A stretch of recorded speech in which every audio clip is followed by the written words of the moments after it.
Nakipag 1v1 nga si Gigi sa mga estudyante para masagot ang katanungan na sino ang mas malakas mag-ML, babae o lalaki? Lalaki. Lalaki. Lalaki.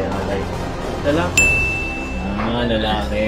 Totoo nga ba na mas malakas talaga ang mga lalaki lagi sa ML? At para masagot ang katanungan, nandito kami ngayon sa Joan Colleges.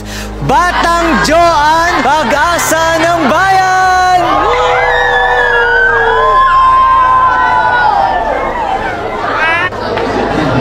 Bago natin simulan, pinapaalala ko lang na ang videong ito ay dumaan sa tamang proseso. Nakipag-coordinate kami sa school para sa event na to. At ginawa namin ito nang walang klase ang mga estudyante. At ang kasama nga natin dito ay walang iba kundi si Gigi Play. Palakpakan natin!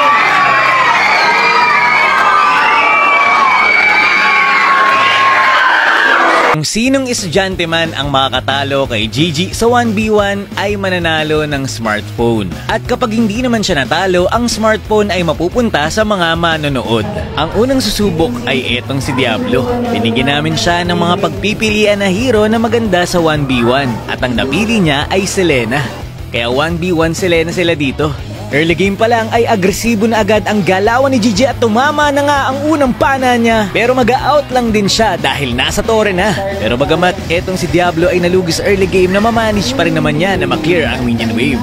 Tamang play safe nga lang dito si Diablo pero tinamaan na naman siya ng pana. Grabe nga yung mga pana dito ni Gigi, parang may magnet talaga. At ayun, tumama na naman pero makakapag-flicker out pa dito si Diablo at mag-out na lang din si Gigi. Parehas silang nakagamit ng flicker dito. 2 minutes ng laban, kontrolado pa rin ni Gigi ang mga nangyayari at siya pa rin ang nakakalamang. Hindi lang malupit pumana si Gigi, magaling din umilag at eto na nga, umilag din si Diablo. Ang problema, nauntog siya at nakuha ni Gigi ang first blood. Kakabalik pa lang ni Diablo, tinamaan na naman siya ng pana dito at nakuha na naman ni Gigi ang pangalawang puntos. Paunahan lang, makatatlong takedown to. At isa na lang ang kailangan ni Gigi at siya na ang mananalo, pero tumama dito ang pana ni Diablo. Pero mukhang hindi niya i-go kasi alam niyang lugi na siya sa item. 5 minutes pala ng laban at grabe yung mga pana ni Gigi ay kalkulado. Tinamaan na naman dito si Diablo at mukhang doon na nagtatapos ang ating unang laban. Si Gigi ang nanalo. At dahil dito, ang cellphone na para sana sa kanya ay mapupunta sa mga manonood na estudyante rin. Nagpa-bring me lang kami dito at ang nanalo ay etong si Erica. And congratulations sa'yo! Ang pangalawa namang susubok ay etong si MC. Ang napili niyang hero ay si Gusion. Eto na nga, tignan natin kung mananalo pa rin ba si Gigi laban kay MC. Early game pa nga lang dito at si MC, ang kanyang skill ay nilalaan niya dito kay Gigi. Si Gigi ang gusto niyang patamaan ng kanyang mga skill. At mukhang siya ang makakaunang makaklear ng minion wave. At ayun na nga, first blood agad nakuha ni MC. At dito, pinifreeze na agad ni MC ang lane. Ayaw niyang bigyan ng minion wave etong si Gigi. At dito, lumaban si Gigi. Ang problema, low health na siya pero mag-out na lang din si MC. Dahil nag-freeze lane dito si MC, napag-desisyonan ni Gigi na kunin na lang ang purple buff. Grabe, pinapakita talaga ni MC dito ang kanyang kalakasan. Kumukuha nga dito ng lito si Gigi pero kinombuhan niya dito si MC. Pero mukhang papalag si MC dito pero siya naman ang nalow health ni Gigi with the flicker. Pero mag-out na lang din si Gigi. Medyo nakakabawi-bawi na si Gigi dito. Si MC dito sinusubukang makuha ang purple buff. Pero si Gigi dito mukhang hindi papayagang makakuha ng purple buff si MC. Pero i-go niya pa dito si MC at makukuha niya ang kanyang unang puntos ng laban.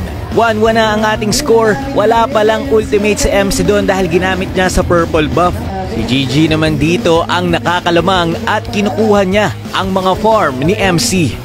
Pero mukhang hindi papayag si MC na makuha itong orange buff pero si Gigi ay kumombo pa rin dito. Si MC ang nakakuha ng orange buff pero si Gigi ay pumapalag pa rin. Low health na si MC pero makaka-out na lang din. Umabot ng 19 minutes ang ating laban at nawala na rin yung camera natin. Full item na nga rin yung dalawa. Pero dito si MC ay kumombo, low health na si Gigi pero grabing spell bump yun. At mukhang hindi pa rin sila makakapuntos sa isa't isa. 21 minutes na ang laban. Grabe, sobrang tagal na ng bakbakan. Ito na nga si MC. Kinomboan si Gigi going low. Pero si Gigi pumapalag pa rin. Winter Crown ginamit na dito ni MC. Pero nag-buy and sell siya. Nakabili ng Immortality. Pero si Gigi pa rin ang nakapuntos. 2-1 ang score pero napush na ang Torre. Kaya naman ang nanalo ay si Gigi pa rin. Dahil dito may nakakuha na naman ng smartphone sa ating manonood. Congrats sa'yo, brother! Para sa huling estudyante na susubok, ang lalaban ay si Noir at ang kanyang napiling hero dito ay si Lancelot. Lancelot versus Lancelot. Marunong kayo mag-Lancelot etong si Gigi. Level 2 pa lang ay nagkakapalagan na ang dalawa. Low health na nga dito si Noir at ang nakakuha ng first blood ay si Gigi. Naka-execute nga pala silang dalawa dito dahil yun ang usapan nila na wag nang mag-retry para mabilis. Grabe yung laban ng dalawa dito. Pagalingan mag-dodge at dumiskarte. Phantom execution na ilag ni Gigi pero hindi din tatama ang kanyang ultimate kaya mag-out na lang din sila.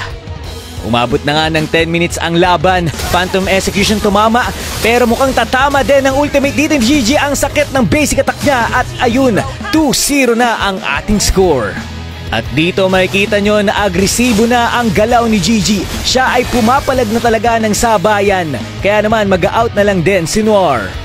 12 minutes mark ng laban. Eto na si Noir pumapalag pero tinamaan siya ng Thorn Rose. Sabay Phantom Execution. At ayun na nga ang nanalo para sa ating pangatlong laban ay si Gigi pa rin.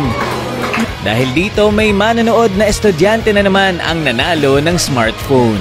So yun, pinatunayan ni Gigi na hindi nakabase sa gender ang lakas sa Mobile Legends. Kahit sino ay pwedeng lumakas. Sa mga paaralan na pupuntahan namin, pinapaalala ko lang, unahin muna ang pag-aaral bago ML. Yun lang for this video. Maraming salamat sa panonood and to God be the glory.